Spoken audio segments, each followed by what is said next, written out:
गोविंद मोहन जी ने हिंदी के प्रति चिंता व्यक्त की, हिंदी की पूरी यात्रा का बहुत अच्छे से वर्णन किया, अभ्यासपूर्ण वर्णन किया, मगर मैं थोड़ा उनसे असहमत हूं।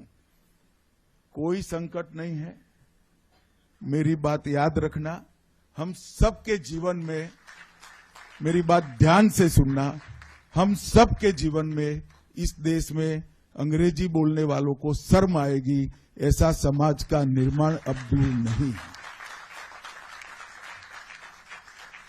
चीजों को वो ही कर पाते हैं जो करने की ठान लेते हैं, और मैं मानता हूं हमारे देश की भाषाएं हमारी संस्कृति का गहना है।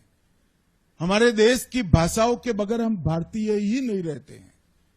हमारा देश, इसका इतिहास, इसकी संस्कृति, ये हमारा धर्म, इसको समझना है तो कोई विदेशी भाषा में नहीं समझा सकती। आधी अधूरी विदेशी भाषाओं से संपूर्ण भारत की कल्पना नहीं हो सकती। वो केवल और केवल भारतीयता से हो सकती है, भारतीय भाषा से हो सकती है।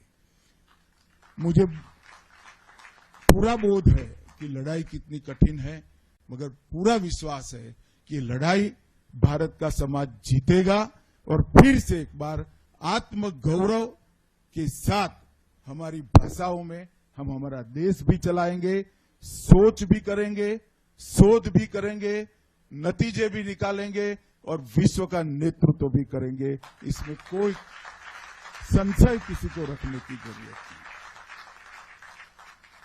मित्रों, मोदी जी ने अमृत काल के लिए पंच प्राण की नींव रखी है।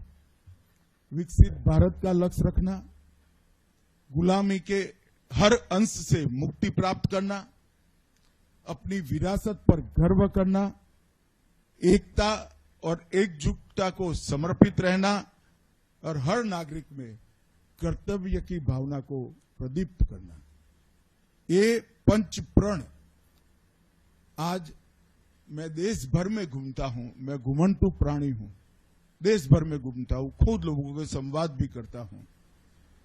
आज ये पंच प्रण एक नेता ने देश की जनता के सामने रखा हुआ लक्ष्य नहीं है, 130 करोड़ लोगों का ये संकल्प बन चुका है। इसीलिए मैं कहता हूं कि 2047 में विश्व में हम सर्वोच्च स्थान पर होंगे।